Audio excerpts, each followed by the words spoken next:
West Bengal civil service বা UPSC দুটো পরীক্ষার জন্যই ভারতের সংবিধান বা ইন্ডিয়ান কনস্টিটিউশন খুব দরকারি একটা চ্যাপ্টার। যদিও আমরা ম্যাক্সিমাম যারা পরীক্ষার্থী তারা সংবিধান বা কনস্টিটিউশন এই জিনিসটা নিয়ে খুব একটা ভয়ে থাকি, মানে খুব বড় কিছু একটা চিন্তা ভাবনা করে রাখি। কিন্তু যদি আমরা ধাপে ধাপে এই জিনিসগুলোকে আয়ত্ত করতে পারি, রপ্ত করে নিই, তাহলে কিন্তু জিনিসগুলো একটু কঠিন লাগবে না। সেই জন্যই আমরা আস্তে আস্তে ধাপে ধাপে ইন্ডিয়ান কনস্টিটিউশনের বিভিন্ন অংশ, বিভিন্ন সেগমেন্টগুলো আলোকপাত করব। আজকের আমাদের আলোচনার topic historical background of Indian constitution. ভারতের কনস্টিটিউশন 26শে জানুয়ারি 1950-এ ইমপ্লিমেন্টেড হয়, কিন্তু তার অনেক আগে থেকে ব্রিটিশ গভর্নমেন্ট ধাপে ধাপে ভারতে প্রচুর আইন প্রণয়ন করেন, যেটা আস্তে আস্তে আমাদের দেশের শাসনতান্ত্রিক যে পরিকাঠামো বা আমাদের সংবিধান তার একটা ভিত্তি গড়ে তুলেছিল। আজকে আমরা সেই কিছু আইনগুলোর উপর আলোকপাত করব।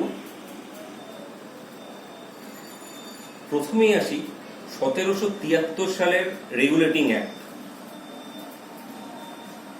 তারপরে ইম্পর্টেন্ট অ্যাক্ট 1784 সালের পিটস ইন্ডিয়া অ্যাক্ট বা পিটের ভারত শাসন আইন, এরপরে দুটো চার্টার অ্যাক্ট 1833 এবং 1853 সালের দুটো চার্টার অ্যাক্ট, তারপরে 1858 সালের গভর্নমেন্ট অফ ইন্ডিয়া অ্যাক্ট বা ভারত শাসন আইন,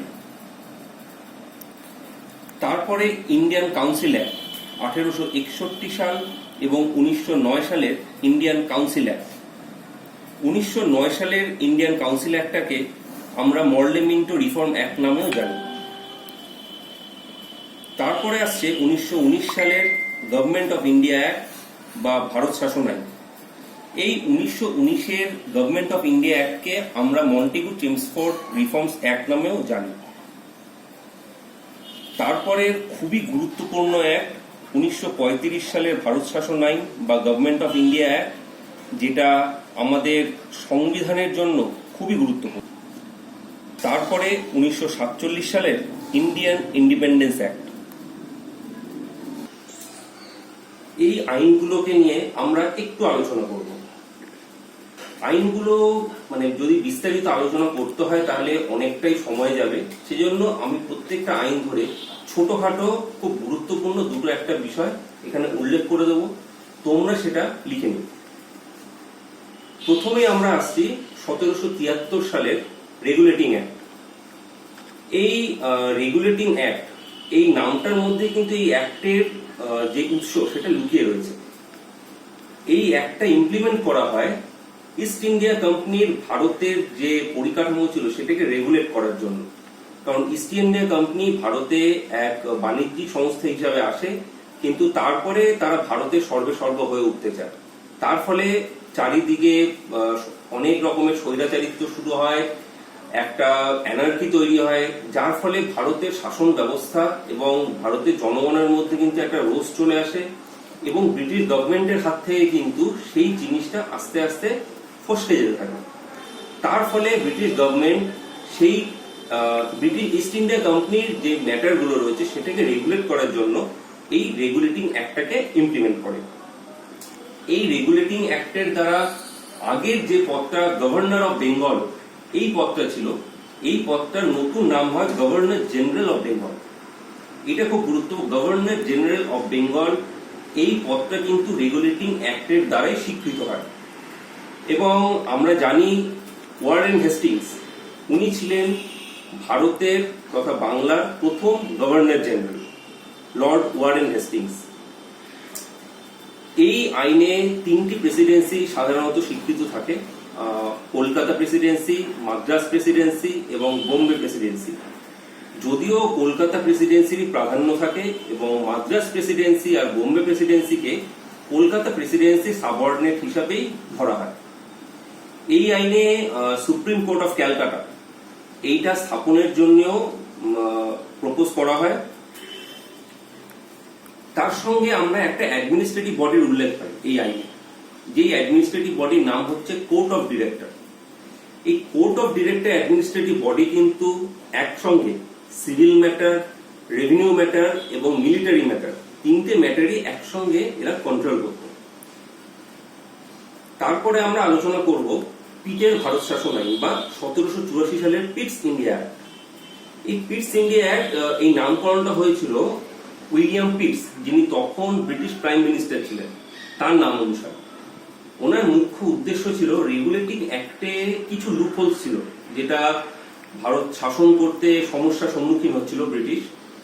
তো সেই কারণে সেই লুপহোলস গুলোকে কি করে সঠিক করে নতুন করে কিছু আইন প্রণয়ন করা যায়, সেই জন্য পিটস ইন্ডিয়া অ্যাক্টটা ইমপ্লিমেন্ট করা হয়। এই অ্যাক্টের যেটা সবথেকে গুরুত্বপূর্ণ বিষয় সেটা ছিল, আমরা রেগুলেটিং অ্যাক্টে যেরকম একটা অ্যাডমিনিস্ট্রেটিভ বডির উল্লেখ পাচ্ছি, এইখানে কিন্তু আমরা দুটো অ্যাডমিনিস্ট্রেটিভ বডির উল্লেখ পাচ্ছি। কি কি সে অ্যাডমিনিস্ট্রেটিভ বডি? প্রথম অ্যাডমিনিস্ট্রেটিভ বডি যেরকম কোর্ট অফ ডিরেক্টর, সেই কোর্ট অফ ডিরেক্টর, এই court of director administrative body এরা কন্ট্রোল করত কমার্শিয়াল ম্যাটার। ইস্ট ইন্ডিয়া কোম্পানির যত কমার্শিয়াল ম্যাটার ছিল সেটা এই কোর্ট অফ ডিরেক্টর এই বডিটা কন্ট্রোল করত। আরেকটি নতুন অ্যাডমিনিস্ট্রেটিভ বডির আমরা উল্লেখ পাই, তার নাম বোর্ড অফ কন্ট্রোল। এই বোর্ড অফ কন্ট্রোল মূলত নিয়ন্ত্রণ করত পলিটিক্যাল এবং অ্যাডমিনিস্ট্রেটিভ অ্যাফেয়ার্স গুলো। তারপরে আমরা আসি চার্টার অ্যাক্টে। ব্রিটিশ গভর্নমেন্ট দুটো চার্টার অ্যাক্ট প্রণয়ন করে, 1833 সালে একটি, 1853 সালে একটি। প্রথমে আমরা 1833 সালের চার্টার অ্যাক্ট নিয়ে একটু আলোচনা করব।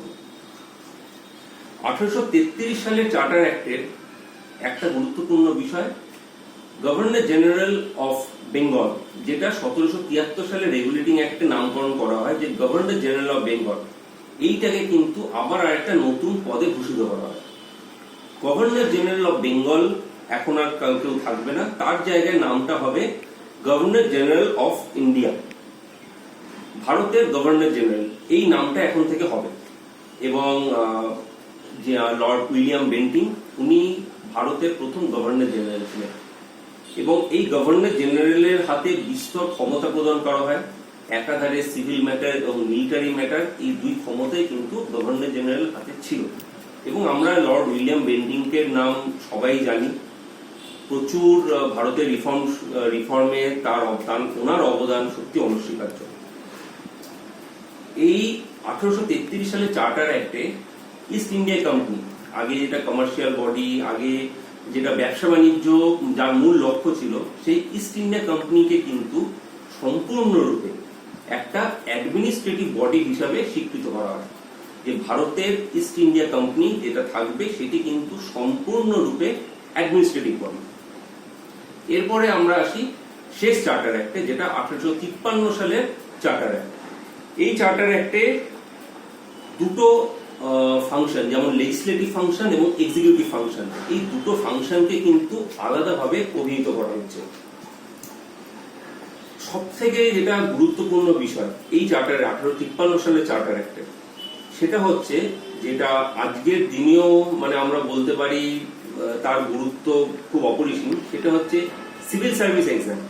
আগে যেই সিভিল সার্ভিস এক্সামে শুধুমাত্র ব্রিটিশরাই হচ্ছে কি কোয়ালিফাই করতে পারতো, ব্রিটিশরাই বসতে পারতো, সেটা কিন্তু এই চার্টার অ্যাক্টের মাধ্যমে ভারতীয়দের জন্য ওপেন করা হয়। ভারতীয়রা 1853 সালের পর থেকে সিভিল সার্ভিসের জন্য ব্রিটিশদের সঙ্গে কম্পিটিশন করতে পারবে। এই সময় আমাদের গভর্নর জেনারেল ছিলেন লর্ড ডালহৌসি।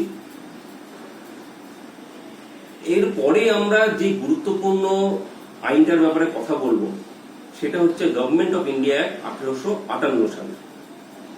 এই আইনটা ভারতের ইতিহাসের অন্যতম একটা গুরুত্বপূর্ণ আইন, কারণ ভারতের ইতিহাসের একটা দৃষ্টান্তমূলক একটা বিদ্রোহ, সিপাহী বিদ্রোহ। এই আইনের পিছনে কিন্তু সেই সিপাহী বিদ্রোহের গুরুত্ব অপরিসীম। কারণ সিপাহী বিদ্রোহে আমরা দেখতে পাই যে গোটা ভারত কিভাবে ব্রিটিশদের বিরুদ্ধে গর্জে উঠেছিল, এবং সেই আন্দোলনের ফলে কিন্তু ব্রিটিশ গভর্নমেন্ট ভয় পেয়ে গেছিল। সেই জন্য তারা মনে করে যে ইস্ট ইন্ডিয়া কোম্পানির হাত থেকে ভারতের শাসনভার রানী মানে ব্রিটিশ কুইনের হাতে কি করে তুলে দেওয়া যায়। তখন British government of India act 1858 যেটা 1858 সালে ভারত শাসন আইন নামে খ্যাত, সেই আইনটার প্রণয়ন করা হয়। এই আইনে কি বলা হয়, এই আইনের সব থেকে যেটা উল্লেখযোগ্য বিষয় সেটা হচ্ছে ইস্ট ইন্ডিয়া কোম্পানি নয়, এখন থেকে ভারতের সম্রাজ্ঞী হলেন ব্রিটেনের রানী বা কুইন ভিক্টোরিয়া তখন ছিলেন, তাকে ভারতের এমপ্রেস হিসাবে ঘোষণা করা হয় এই আইনের মাধ্যমে। তাছাড়া একটা নতুন পদ ক্রিয়েট করা হয় যার নাম হচ্ছে সেক্রেটারি অফ স্টেট, যিনি রানীর প্রতিনিধি হিসাবে ভারতের শাসনভার দেখবেন। আর 1858 সালের এই আইনে যেটা গভর্নর জেনারেল অফ ইন্ডিয়া এই পদটা ছিল, এই পদটাকে আবার নতুনভাবে নামকরণ করা হয়, বলা হয় ভাইসরয়। এখন থেকে এই পদটার নাম হয় ভাইসরয় অফ ইন্ডিয়া। ভারতের ফার্স্ট ভাইসরয় ছিলেন লর্ড ক্যানিং। এই 1858 সালের এই আইনে ডাবল গভর্নমেন্ট এই প্রথাটা বিলুপ্ত করা হয়। এরপরে আমরা আসছি ইন্ডিয়ান কাউন্সিল অ্যাক্ট 1861 সালে। এই ইন্ডিয়ান কাউন্সিল অ্যাক্টে যেটি সবথেকে গুরুত্বপূর্ণ বিষয় সেটা লর্ড ক্যানিং এর যেটা পোর্টফোলিও সিস্টেম, সেই পোর্টফোলিও সিস্টেমকে এই আইনের দ্বারা স্বীকৃতি দেওয়া হয় এবং তার সাথে ভাইসরয়কে বিশেষ ক্ষমতা প্রদান করা হয়, যেই ক্ষমতার দ্বারা লেজিসলেটিভ কাউন্সিলের অনুমোদন ছাড়াই তিনি অর্ডিন্যান্স ইস্যু করতে পারবেন। এরপরে আমরা আসি ইন্ডিয়ান কাউন্সিল অ্যাক্ট 1909। এই আইনটাকে মর্লেমিন্টো রিফর্মস অ্যাক্টও বলা হয়। মর্লেমিন্টো রিফর্মস অ্যাক্ট কি কারণে বলা হয়, তখন ভারতের ভাইসরয় ছিলেন লর্ড মিন্টো এবং তখন সেক্রেটারি অফ স্টেট ছিলেন লর্ড মার্লে, এবং সেই লর্ড মর্লে এবং লর্ড মিন্টো এনাদের দুজনে মস্তিষ্ক প্রসূত এই আইন। এই আইনের যেটা সবথেকে গুরুত্বপূর্ণ, যেই জন্য এই আইনটা মানে খুব বিখ্যাত হয়ে রয়েছে, তার মেইন কারণ ছিল এই আইনের দ্বারা সেপারেট ইলেক্টোরেট ফর মুসলিম সেটিকে কিন্তু স্বীকৃতি দেওয়া হয়। সেপারেট ইলেক্টোরেট মানে কি? সেপারেট ইলেক্টোরেট মানে মুসলিম জনপ্রতিনিধিরা মুসলিম ভোটারদের দ্বারাই নির্বাচিত হবে এবং প্রধানত হয়তো এই কারণেই লর্ড মিন্টোকে father of Indian communal electorate বলা হয়। এই আইনের দ্বারা আরো কিছু বিশেষ গুরুত্বপূর্ণ পয়েন্ট রয়েছে এই আইনে, যেমন এই আইনে ফার্স্ট ভাইসরয়ের এক্সিকিউটিভ কাউন্সিলের ভারতীয়কে অনুমোদন দেওয়া হয় এবং প্রথম ভারতীয় যিনি ভাইসরয়ের এক্সিকিউটিভ কাউন্সিলে প্রবেশ করেন তার নাম উনি ছিলেন সত্যেন্দ্র প্রসাদ সিনহা। এই নামটা খুব গুরুত্বপূর্ণ, ভাইসরয়ের এক্সিকিউটিভ কাউন্সিলের ফার্স্ট ইন্ডিয়ান সত্যেন্দ্র প্রসাদ সিনহা। তারপরে আমরা আসি 1919 সালের গভর্নমেন্ট অফ ইন্ডিয়া অ্যাক্ট। এই 1919 সালের গভর্নমেন্ট অফ ইন্ডিয়া অ্যাক্টকে আমরা মন্টেগু চেমসফোর্ড রিফর্মস অ্যাক্ট নামেও জানি। তখন ভারতের ভাইসরয় ছিলেন লর্ড চেমসফোর্ড। এই আইনকে আমরা মন্টফোর্ড অ্যাক্ট নামেও অনেকে অভিহিত করি। Montford act, Montagu Chelmsford reforms act বা গভর্নমেন্ট অফ ইন্ডিয়া অ্যাক্ট 1919 তিনটেই কিন্তু একই অ্যাক্ট। এই আইনে দুটো বিষয়ের কথা বলা হয়, অ্যাডমিনিস্ট্রেটিভ দিক দিয়ে দুটো বিষয়, একটা ট্রান্সফার সাবজেক্ট আর একটা রিজার্ভ সাবজেক্ট। ট্রান্সফার সাবজেক্ট যেটা, সেইটা হচ্ছে যারা গভর্নর আছেন তারা তার লেজিসলেটিভ কাউন্সিল তার অনুমোদন নিয়ে এবং তার সাহায্য নিয়ে সেই ট্রান্সফার সাবজেক্টের ওপর তিনি অনুমোদন দিতে পারবেন। এবং রিজার্ভ সাবজেক্ট, এই রিজার্ভ সাবজেক্ট যেটা, সেইটা যিনি গভর্নর রয়েছেন তিনি তার এক্সিকিউটিভ কাউন্সিলের মতামত নিয়ে সেই রিজার্ভ সাবজেক্টের উপর তিনি বিবেচনা করবেন এবং এই রিজার্ভ সাবজেক্টের জন্য কোনো মতেই কিন্তু লেজিসলেটিভ কাউন্সিলের অনুমোদনের কোনো প্রয়োজন থাকে না। এটি হচ্ছে গিয়ে এই আইনে এই দুটো বিষয় বলা হয়। তাছাড়া এই যে প্রথা, এই জিনিসটা নিয়ে ডায়ার্কি, যেটা আমরা জানি মন্টেগু চেমসফোর্ড অ্যাক্টের ডায়ার্কি, সেই ডায়ার্কিকে ইন্ট্রোডিউস করা হয়। তাছাড়া এই আইনে 1919 সালের এই আইনে কিন্তু বাইক্যামেরালিজম মানে আমরা যেটা জানি যে দ্বিস্তরীয় শাসন ব্যবস্থা, সেইটিকে কিন্তু অনুমোদন দেওয়া হয়। সেখানে যেটা আপার হাউসকে নামকরণ করা হয় কাউন্সিল অফ স্টেট, এবং যেটা লোয়ার হাউস তার নামকরণ করা হয় লেজিসলেটিভ অ্যাসেম্বলি, যেটা এখনো আমাদের সেটা লেজিসলেটিভ অ্যাসেম্বলি বলা হয়। এই আইনেই ডাইরেক্ট ইলেকশন, এই প্রথা কিন্তু সবার প্রথম এই আইনে প্রপোজ করা হয় যে direct election. High commissioner of India in London, এই পদটা এই আইনের দ্বারাই প্রণয়ন করা হয়, high commissioner of India. Central public service commission, এই যে সংস্থা, এই সংস্থার প্রপোজ কিন্তু এই আইনেই করা হয়ে থাকে, যেটা আজকে আমরা জানি যে ইউনিয়ন পাবলিক সার্ভিস কমিশন আছে।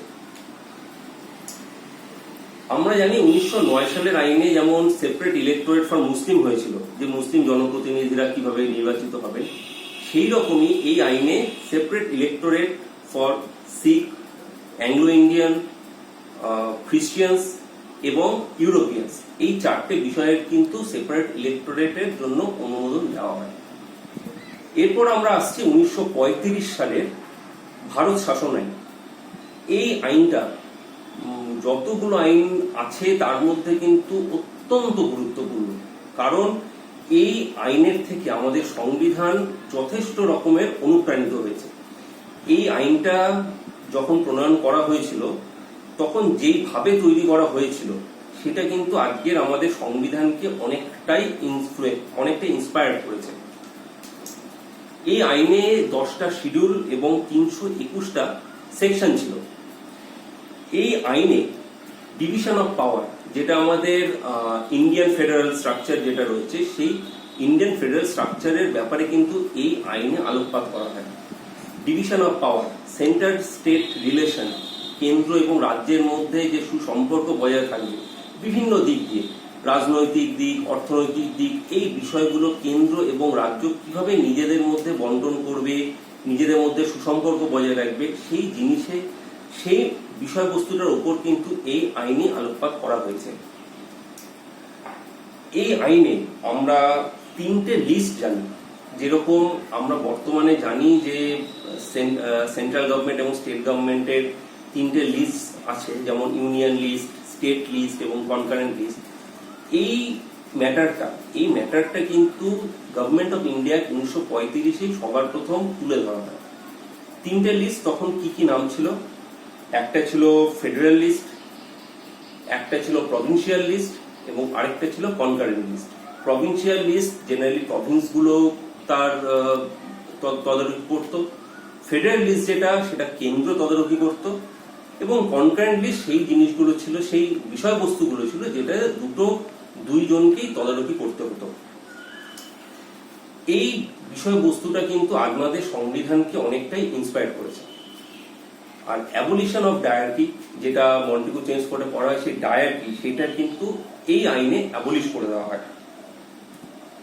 যেরকম শিখ, মুসলিম, অ্যাংলো ইন্ডিয়ান এনাদের কমিউনাল রিপ্রেজেন্টেশন করা হয়, সেরকম এইখানে কমিউনাল রিপ্রেজেন্টেশন করার সুযোগ দেওয়া হয় শিডিউল কাস্ট বা ডিপ্রেসড সেকশন তাদেরকে। এই আইনে আরেকটা গুরুত্বপূর্ণ বিষয় রিজার্ভ ব্যাংক, যে ইন্ডিয়ান কারেন্সি, ভারতের তখন অর্থনৈতিক অবস্থা আস্তে আস্তে বাড়ছে, তো সেই জন্য ফেডারেল রিজার্ভ ব্যাংক স্থাপনের জন্য প্রপোজ করা হয় যাতে কারেন্সি রেগুলেট করা যায়। তাছাড়া ফেডারেল কোর্ট, সেই ফেডারেল কোর্ট স্থাপনের জন্য এই আইনেই অনুমোদন দেওয়া হয়ে থাকে। এরপরে আমরা সর্বশেষে আসছি ইন্ডিয়ান ইন্ডিপেন্ডেন্স অ্যাক্ট 1947। এই ইন্ডিয়ান ইন্ডিপেন্ডেন্স অ্যাক্ট, এটা আমরা জানি যে লর্ড মাউন্ট ব্যাটেনের সময় এই আইন প্রণয়ন হয়। লর্ড মাউন্ট ব্যাটেন ভারতের আমরা জানি লাস্ট ভাইসরয় এবং স্বাধীন ভারতের প্রথম গভর্নর জেনারেল ছিলেন। তো 3রা জুন 1947 এই দিনটাতে উনি একটা প্ল্যান দেন, যে প্ল্যানটাকে আমরা বলি মাউন্ট ব্যাটেন প্ল্যান। সেই মাউন্ট ব্যাটেন প্ল্যান কিন্তু এই ইন্ডিয়ান ইন্ডিপেন্ডেন্স অ্যাক্ট দ্বারাই প্রভাবিত থাকে।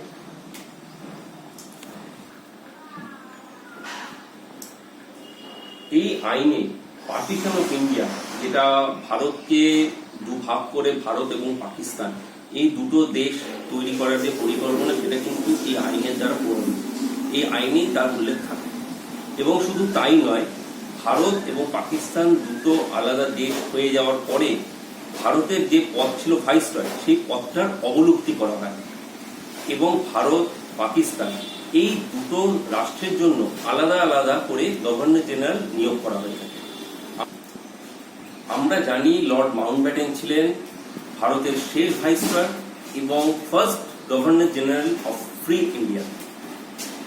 এই 1947 সালের যে ইন্ডিয়ান ইন্ডিপেন্ডেন্স অ্যাক্ট, সেই আইনের পরে আস্তে আস্তে কনস্টিটিউয়েন্ট অ্যাসেম্বলি, যেটা আমাদের যেই অ্যাসেম্বলি আমাদের ভারতের সংবিধান প্রণয়নে মুখ্য ভূমিকা পালন করেছে, সেই কনস্টিটিউয়েন্ট অ্যাসেম্বলি স্থাপন করার কথা এই ভারত শাসন আইনই বলা হয়ে থাকে, ভারত ইন্ডিয়ান ইন্ডিপেন্ডেন্স অ্যাক্ট, এই আইনে কিন্তু বলা হয়ে থাকে। এরপরে কনস্টিটিউয়েন্ট অ্যাসেম্বলি আস্তে আস্তে পর্যায়ক্রমিকভাবে ভারতের সংবিধান গড়ে তোলে এবং সেই বিষয়ে আমরা আস্তে আস্তে বিভিন্ন এপিসোডে আলোকপাত করতে হবে।